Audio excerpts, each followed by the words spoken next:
Salam, renungan firman Tuhan pada hari Kamis tanggal 11 Desember 2025, Mazmur 37 ayat 5. Serahkanlah hidupmu kepada Tuhan dan percayalah kepadanya dan ia akan bertindak.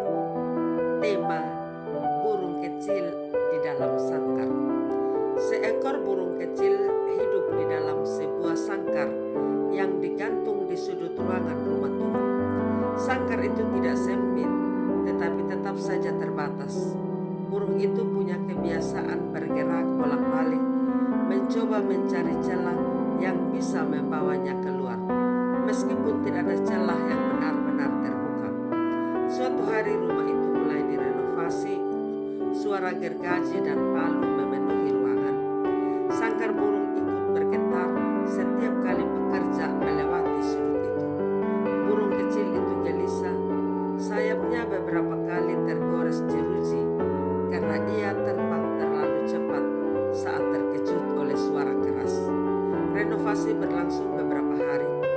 Pada hari ketiga, salah satu pekerja ingin memindahkan sangkar agar tidak terkena serpihan kayu. Ia melepas pengaitnya, tetapi sangkar itu terlepas dari tangannya karena licin. Sangkar jatuh ke lantai. Pintu sangkar terbuka sedikit karena benturan. Burung kecil itu melihat celah yang tidak pernah ada sebelumnya. Burung itu terpaku. Ia sudah bertahun-tahun berada di sangkar itu. Ia sering bermimpi keluar, tetapi ketika pintu benar-benar terbuka, ia tidak langsung bergerak. Ia menoleh ke semua arah, mendengar suara-suara asing, dan merasakan angin dari pintu yang belum pernah ia rasakan sejak lama. Rasa ingin bebas muncul, tetapi rasa takut justru lebih besar. Beberapa menit kemudian, burung itu melompat mendekati pintu. Ia sudah hampir melewati ambang ketika suara keras dari ruang sebelah membuatnya terkejut. Ia mundur dan memeluk sudut sangkar. Seorang pekerja melihat pintu yang terbuka dan menutupnya kembali tanpa sadar bahwa burung itu sedang bimbang. Hari berikutnya renovasi memasuki tahap yang lebih berat. Getaran semakin kuat, debu semakin banyak, dan sangkar itu sering bergeser. Burung kecil itu mulai batuk kecil karena debu yang masuk. Setiap malam ia sulit tidur karena suara alat yang bekerja sampai larut. Sampai pada suatu hari, pemilik rumah datang memeriksa kondisi ruangan. Ketika melihat burung itu tampak lemah, ia mengangkat sangkar dan membawanya keluar ruangan untuk dibersihkan. Ia membuka pintunya untuk mengeluarkan burung itu, berniat memindahkan sementara ke sangkar yang lebih besar. Burung itu kembali melihat celah terbuka. Namun kali ini keadaannya berbeda. Tubuhnya sudah lelah oleh debu dan getaran sayapnya tidak sekuat dulu. Ia ingin keluar, tetapi ragu apakah ia bisa bertahan jika terbang di luar sangkar yang sudah lama menjadi satu-satunya dunia yang ia kenal. Pemilik rumah menunggu. Ia menepuk pelan sisi sangkar, berharap burung itu melompat keluar. Burung itu bergerak setengah langkah, tetapi berhenti lagi.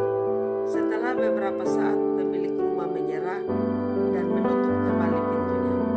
Ia membawa burung itu ke teras, meletakkannya di tempat yang lebih tenang, dan kembali bekerja.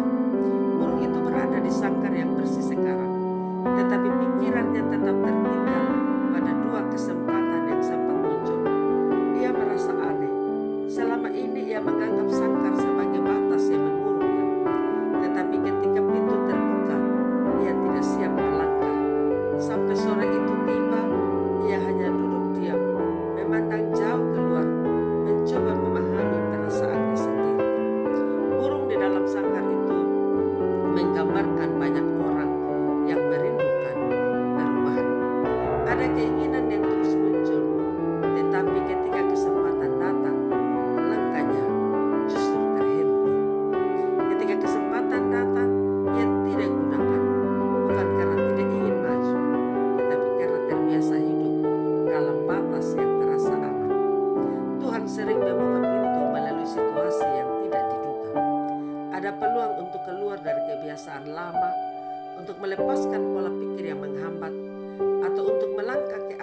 lebih sehat. Namun kesempatan itu tetap perlu disambut dengan keberanian. Jika hati hanya terus menunggu momen yang terasa aman, pintu yang terbuka bisa tertutup kembali tanpa dimanfaatkan. Proses melangkah jarang terasa nyaman. Ada rasa cemas, ragu, atau tidak siap. Namun Tuhan memampukan ketika seseorang mau mengambil langkah kecil. Keberanian itu bukan berasal dari diri sendiri, tetapi dari keyakinan bahwa Tuhan menuntun orang yang bersandar kepadanya.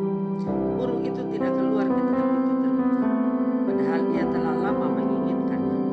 Ini menjadi pengingat bahwa keinginan saja tidak cukup.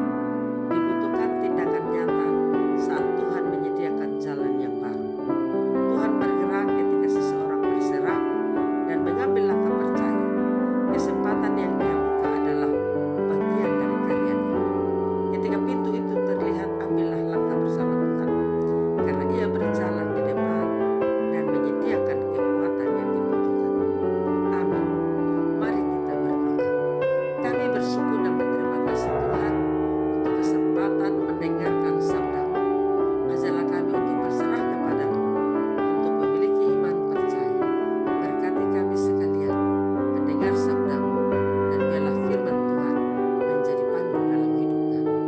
Apapun yang menjadi pergumulan kami serahkan ke dalam tangan Tuhan. Dalam nama Tuhan Yesus Kristus kami berdoa. Amin. Salam, Tuhan Yesus memberkati. Saya Pendeta Yuliana